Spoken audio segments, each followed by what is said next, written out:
I'm gonna hit you up with a channel update. It's been quite some time since I've done a channel update to tell you what's happening with the channel, what's going on with me personally, and where I see the channel going in the future. But first, I've been living in the Northern Virginia, Washington, D.C. area for almost a year now. The 1st of August will make a year since I've been out here. The time has flown by quickly, very quickly. I think that it has a lot to do with the fast pace of working in this area of the country.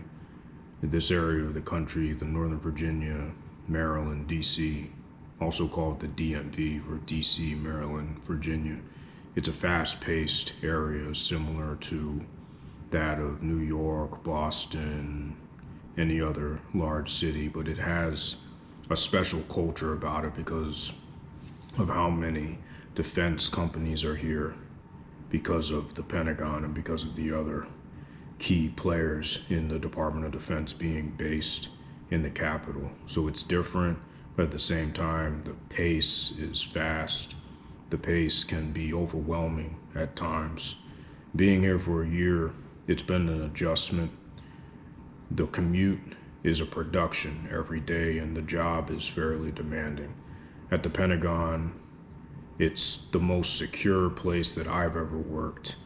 You have to get through 4 or 5 different checkpoints, at least if you're in a job that I work in, just to get to your desk every day. My commute every morning normally looks like this. I get up around 5:30. I do my morning routine, and then I'll leave the house around 7:45, 8 o'clock, where I was in my previous job, and now I have to switch some things around because I moved to the same job but with a different program, and there's a different schedule, and so I've had to change my morning routine around. But the commute every morning takes a total of an hour because you can't just drive up to the Pentagon. The traffic here is some of the worst traffic that I've ever seen. The worst traffic I've ever seen was in the Bay Area in San Francisco. That traffic, nothing can compare to that traffic. But the traffic here is bad. It's bad enough to where you cannot drive on 95 or you can't drive on the Capitol Beltway unless you go into the Pentagon around 6, 5 in the morning. If you are driving between 7 and 10 in the morning, you're going to be in bumper to bumper traffic. It's going to take you 2 hours to go 10 miles. My commute, I take the metro now because of the new schedule that I have. So my commute looks like this. I drive 10 to 15 minutes to the metro. I park. I walk 5 to 10 minutes to the metro. Normally the metro here, the public transportation here is excellent. So normally there's a metro waiting, or I have to wait no more than about 5 minutes for a metro. It's a 15 to 20 minute metro ride to the Pentagon, and then it's a 10-minute walk from the metro station to my office in the Pentagon, where I have to get through multiple checkpoints. I had visited the Pentagon 3 or 4 times previously, probably more than that, since 2017. So I knew what it was, and I knew how highly secure it was, so I wasn't surprised or overwhelmed. But having a production like that every day to get to work, whereas in Detroit, my commute was 10 minutes on 696 every day. You drive right up to Detroit Arsenal, you park, and you walk 5 minutes into the office. It's a big change, and it affects every other part of my schedule. It affects when I wake up. It affects how early I have to leave. And so that bleeds into the time that I would normally have for making YouTube videos, editing YouTube videos, and also at the end of the day when I get home around 6:30 in the evening, or 18:30, because of all the steps that I do to support the commute. And after working a long day, I'm tired, so it's tough to find time to do a lot of work with the YouTube channel. So the YouTube channel has fallen to the wayside for me as far as priorities are concerned, primarily because of the time that I haven't made to dedicate to it as I have in previous years where it's been a top priority. Also, learning to speak French, learning to understand and speak French since December 2022 has taken, at this point, I estimate about 1,100 hours since December 17th, 2022. So there's been an opportunity cost there. I've gained a lot of knowledge in French. I can speak French fairly well at this point. I don't believe myself to be fluent yet, but I can have long conversations with native speakers at this point. I can understand French TV shows. I can understand French documentaries much of the time without subtitles, but there's been an opportunity cost there because I prioritize learning and speaking French over the YouTube channel at times.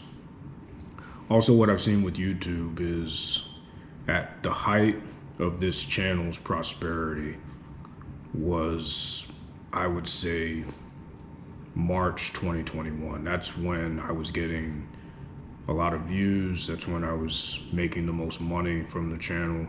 And that's when I thought that the channel was going to continue to take off and continue to grow. Since March 2021, viewership, subscriber count per month or average per month, that metric, and the amount of revenue that I'm bringing in from the channel, both from affiliate partnerships and also from YouTube ads themselves, has declined tremendously. It's not all about the money, but money and progress can at times be interlinked. So a lot of times it's difficult for me to continue to spend a lot of time on the channel when I'm not seeing a lot of progress. And I think what's ended up happening for me is I've entered a negative feedback loop with the channel. What's happened is I've gotten to the point where I'm not seeing the progress that I was seeing, which means that I'm not spending as much time as I was spending, which then means that I'm not seeing the progress that I was seeing. So then I spend less time than I was spending, and I'm spending time doing other things where I can see more progress, such as learning French, such as 12-mile road marches. The negative feedback is a dangerous feedback loop to enter into with an endeavor like a YouTube channel, because if I'm not careful and I don't continue to post videos and find the motivation and the time to post videos, I think that the channel is going to perform even worse than it's performing right now. I've been trying to find the trends of YouTube with the time that I do have and the time that I do make for the channel. I've been trying to identify trends. I've been posting more shorts. I've been focusing in that arena more so than long form videos, because I've noticed that there's a trend moving more towards short videos, because I think that people's attention spans are getting shorter and shorter by the year, and it's happening at an exponential rate. I think that shorts sometimes help, and other times I think that, quite frankly, I'm not putting enough time into researching and understanding what kind of videos people like. I ask those questions, but much of the time I get 50 different answers, and I can't quite identify what people want to see in mass and at scale. And unfortunately, scale and mass, when you are operating a YouTube channel, is what matters. It's the collection of what people want to see, not what this person wants to see, not what that person wants to see. So that's tough, and it's just me being real, but it's tough because I know that 50 to 100 individual opinions that all are different aren't going to move the needle in identifying the types of videos that I need to make. And sometimes I think that I need to return to doing reviews every week. When I was doing those, the channel seemed to grow, but also I believe that the main reason that my channel grew in 2020, 2021 was because of COVID. The entire jump rope industry and at-home fitness industry grew during that time because nobody could go to the gym, and people were looking for ways that they could exercise at home without being in contact with anybody for fear of catching COVID and because gyms were closed everywhere for a year or two. I'm not sure if there's going to be another trend like that in this channel's lifetime for me to attach myself to and ride that wave. With the speech that I just gave and the discourse that I just had, I'm not saying that I'm going to quit posting videos, but what I am saying is that I have a lot of different projects in my life that I like to focus on, and some of those projects bring me more happiness and more value, and I see more progress in those projects than I do with this YouTube channel. And this is my opportunity to be honest with you and let you know I don't see myself stopping with the shorts. I don't see myself stopping with posting the long form videos every 2 or 3 weeks. But I think what I'm gonna have to do is I'm gonna have to take 30 minutes to an hour one of these days in the next couple of weeks and try to go through all my videos and try to identify which videos have done the best and focus content toward recreating videos around the content that I released in the past that gave me the growth necessary to reach 1,000 subscribers, to reach entry into the YouTube Partner Program. Because to me, what matters is progress. As Tony Robbins says, progress equals happiness, and I firmly believe that. Without a lot of progress, without the progress that I want to see, it's tough for me to find the motivation to continue to post videos.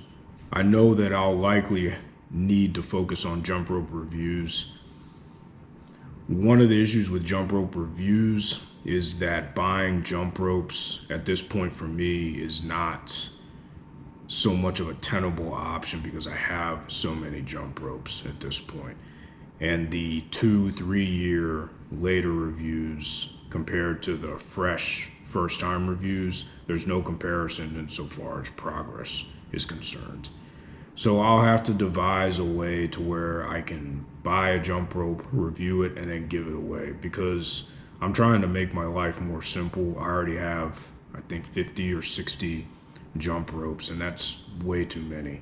I try to discard at least one item per day because I've gotten to the point after years of moving around, being in the military, to where I had accumulated so much stuff. And about 2-3 years ago, I decided, okay, I need to start getting rid of, on average, one item per day.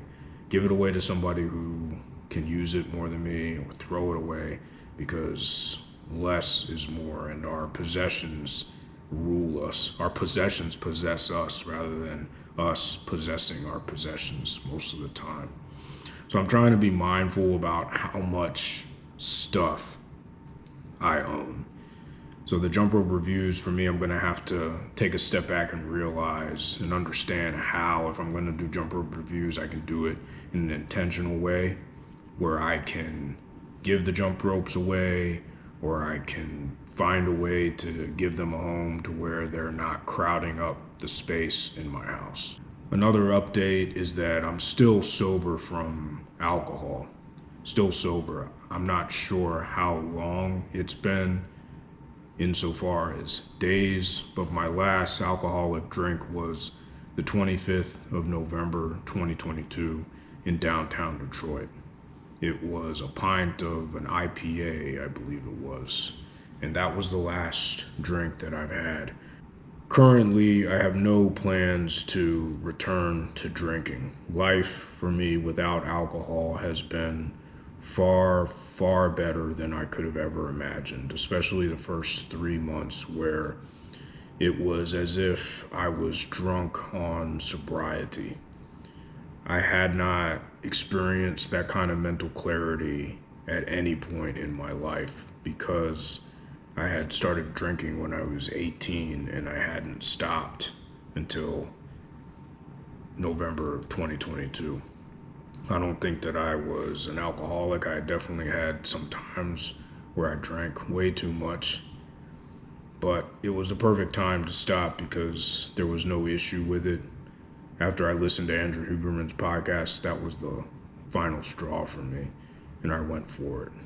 And I think it's over 600 days now. The past year for me, there's been some personal challenges that I've had, but I've never felt overly tempted to go back to the drinking, because I know that if I did go back to the drinking, I would feel even worse than any of the personal challenges made me feel at that moment in time. And that going back to the drinking would signal to myself and to others who may or may not know about it that I was allowing the problem to get to me, to the point where I would break down on one of my convictions and break down on a standard that I set for myself. So I haven't made it an option. I've been in plenty of situations where there was alcohol readily available on trips that I've taken, hanging out with different friends at different houses, but I've always successfully been able to decline. And I've shared my story with some people, and who knows, maybe it inspired them. The future of the channel, I think I've hit on it throughout this video intermittently. But the future of the channel is I need to take a step back, continue to post the shorts, but take a step back and try to be more intentional about the type of content that I'm creating. I need to use facts. I need to go back through my videos, see which videos perform the best, see if I can make content surrounding those videos. I don't expect there to be exponential growth for my channel. I think that YouTube has changed to the point where exponential growth might be difficult, especially for a niche channel like mine that's focused on something that not a lot of people do and not a lot of people know about. I'm fortunate to have simply reached whatever I have now, 8,300 subscribers. Getting into the YouTube partner program is something that rarely happens for anybody. YouTube primarily shows people the top 1% of channels, people with 100, 200, 300,000 subscribers. That's not the norm. There are, I would say, millions of channels out there that never get past 20 or 30 subscribers because they get no progress in the beginning. And who knows, they might be putting out videos on a subject that nobody cares about. So I think that I am so fortunate, and I'm grateful every day that I had started this YouTube channel and that I've continued with it. If anything, even if it continues to grow at the rate it's growing, or if it doesn't grow at all, I've learned a lot of valuable skills. I've improved my public speaking. I've learned how to edit videos. I'm not an expert, but I know how to move and navigate around Adobe Premiere Pro, and I've become more confident in myself. But most importantly, what this channel has done is it's helped me stay accountable to myself regarding physical fitness. Having to show up every week on a physical fitness channel means that I have to be in shape. So I have two accountability mechanisms for that. I have this channel and I have my job in the Army. Both of those accountability mechanisms keep me accountable to taking care of my physical health, which is one of the most important things that anybody can take care of. All right, that does it for this channel update. Thank you so much for tuning in. If you'd be so kind to subscribe, or if you're already subscribed, hit the like button and send this channel to a family member or a friend who you think would benefit from jump rope and physical fitness material. Jump rope to freedom. Peace. Take care.